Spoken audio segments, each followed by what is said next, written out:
ele vai falar um pouco sobre justamente ruptura do cápsula posterior, acho que e ambiente. Obrigado, Fernando. Obrigado, Maurício. Obrigado à comissão organizadora pelo convite. Vou falar sobre como agir na ruptura da cápsula posterior, também com interesse. E, embora essa seja uma complicação rara da cirurgia de catarata, né, em torno de 2 a 5% dos casos, no início, né, o cirurgião normalmente enfrenta essa dificuldade, né, os residentes, aqueles que estão começando a realizar a cirurgia de catarata. Então, eu trouxe um vídeo aqui de um colega americano, o Dr. Brian King, onde ele manejou muito bem essa complicação. Então, antes de colocar o vídeo, eu queria apenas mostrar a vocês os parâmetros que ele está utilizando. Veja que ele está utilizando um vácuo elevadíssimo, mais de 600 aí, fluxo alto, né? Pressão intraocular também elevada, e é uma catarata que não é tão densa. Então é a primeira situação, a primeira coisa que a gente deve avaliar, né? O cirurgião quer fazer uma cirurgia mais rápida, com parâmetros mais agressivos, tem que ter bastante cuidado, tomar cuidado para elevar um pouco a ponteira ali acima do plano da íris, não trabalhar muito ali no plano da cápsula anterior e elevar um pouco mais. Eu vou mostrar aqui a vocês. Ele vinha já no último fragmento e olha o que aconteceu.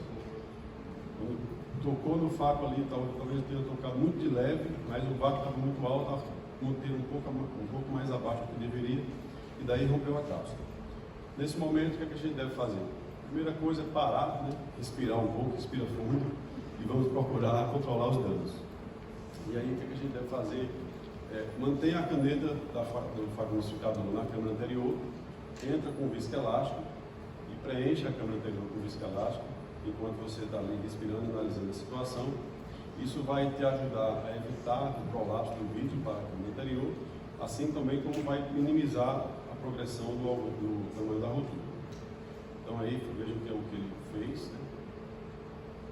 Parou, retirou o choque, manteve a caneta de fragmentificação.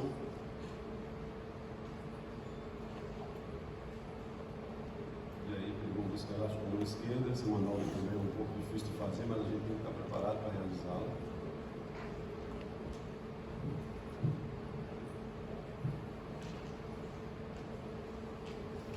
E aí injetou o viscoelástico. Aí sim já retirou, aí você vai retirar a caneta. Nesse momento você tem que pensar, essa cirurgia que estava programada para durar 5, 10 minutos, agora 10, 15 minutos, ela agora vai talvez durar meia hora, 40 minutos, né? 1 hora. Então você tem que pensar, vamos pensar em modificar a anestesia desse paciente. Vai continuar com a sedação, se você estiver utilizando anestesia tópica? Seria melhor converter para uma subcliniana, ou seria melhor, se você não tiver habilidade para fazer a subcliniana, conversar com o anestesista e talvez converter para uma peribubar? Talvez seja uma ideia interessante. E aí você vai ver, se tem fragmentos na câmara anterior, se tem bastante vítreo, se você já percebeu que tem vítreo na câmara anterior, talvez seja a hora de converter a cirurgia, parar a fragmentificação e converter para um eixo capsular. Se não tem vítreo na câmara anterior ainda, você pode tentar manipular os fragmentos, principalmente se eles forem pequenos, né? Procurar elevar os fragmentos até o plano da íris e daí sim retirar do olho. Evitar entrar no segmento posterior, né? Não entrar com instrumentos, por exemplo, um espátula a espátula para retirada do núcleo, né? A alça para retirada do núcleo. Não entrar, não atravessar o limite da cápsula posterior com aquele instrumento. No máximo você pode utilizar um cinski, um ganchinho para tentar remover os fragmentos com a ajuda do viscoelástico. Em relação à aspiração dos restos corticais, procurar realizar uma manobra sempre da periferia para o centro, chegar lá embaixo do córtex e puxar, também, obviamente, observando a presença do vítreo. Então vejam como que esse cirurgião agiu diante dessa situação. Ele não tinha fragmentos, ele já estava no final da cirurgia, uma situação até um certo ponto favorável. Então ele foi e realizou essa aspiração centrípeta dos restos corticais.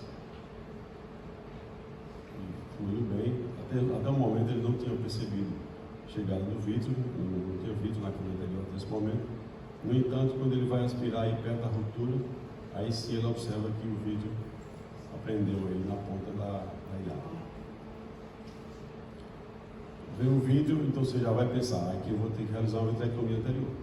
E aí, normalmente, Injeta o viscoelástico um pouco, para que você possa retirar o instrumento da câmara anterior sem provocar o prolapso vítreo.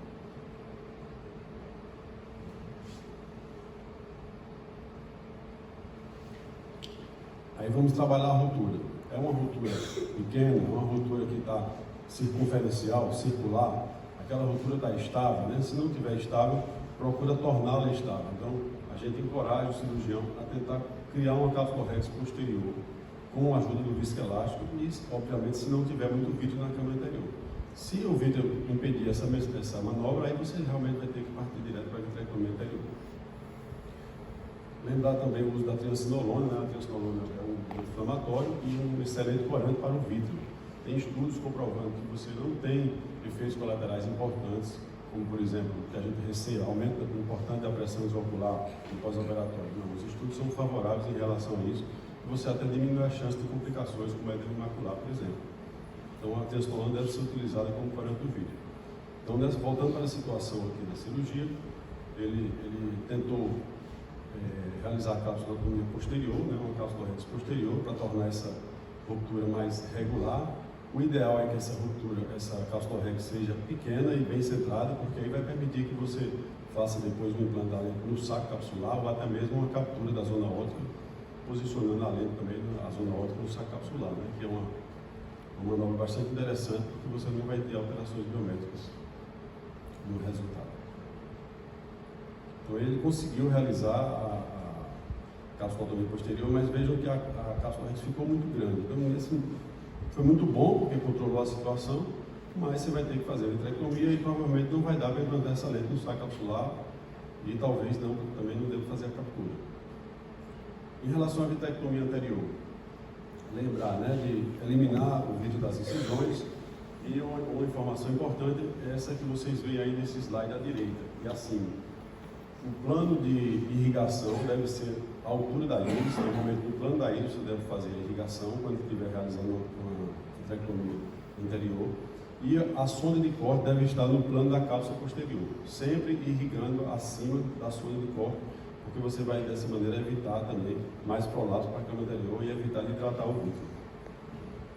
Os parâmetros, quanto aos parâmetros, você deve utilizar parâmetros baixos, né? Baixar a altura da garrafa, baixar o fluxo, o vácuo aí em torno de 300, 400. A taxa de corte, se você não tiver fragmentos na câmara anterior, pode utilizar uma taxa de corte de 3.000, 4.000, sem problema. Se tiver fragmentos na câmara anterior, diminui um pouco a taxa de corte, aumenta um pouco o vácuo e você vai conseguir aspirar esses fragmentos de maneira mais efetiva.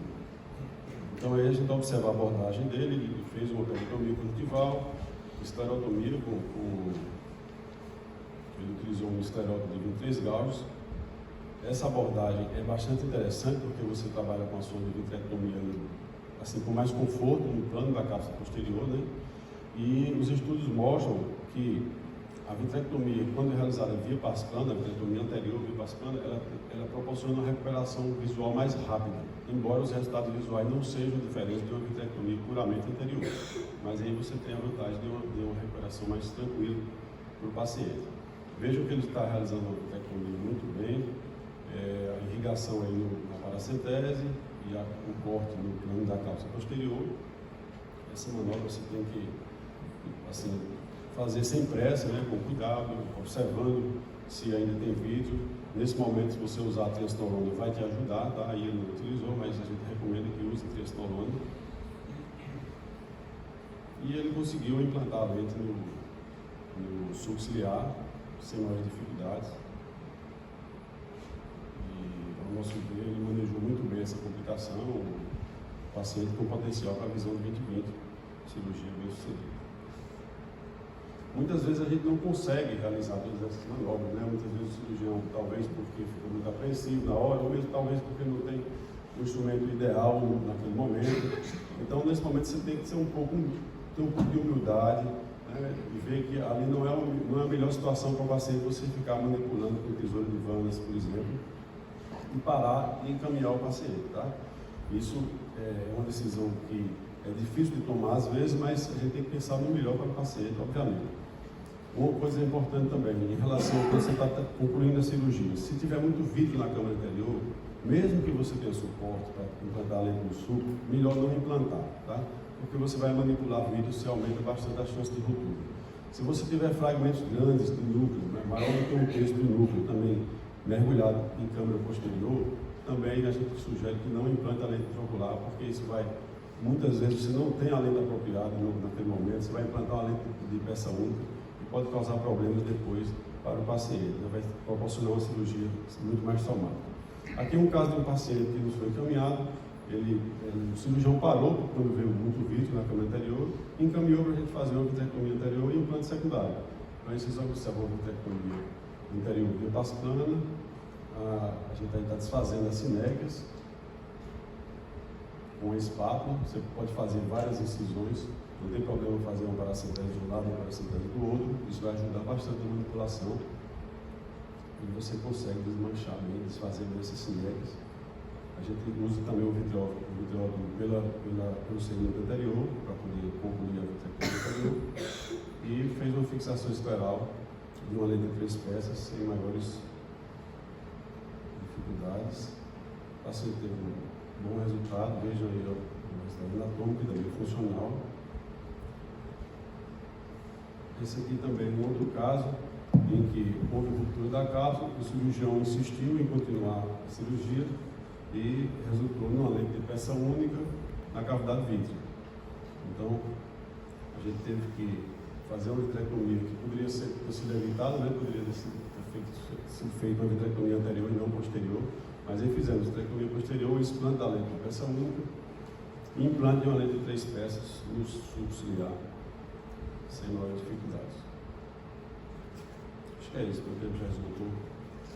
Maravilha. Próximo congresso em Maceió. Maravilha. Obrigado pela presença, Charles. A gente já vai falar agora do Dr. Maurício Barros, que vai falar para a gente sobre o que avaliar e quando entregar.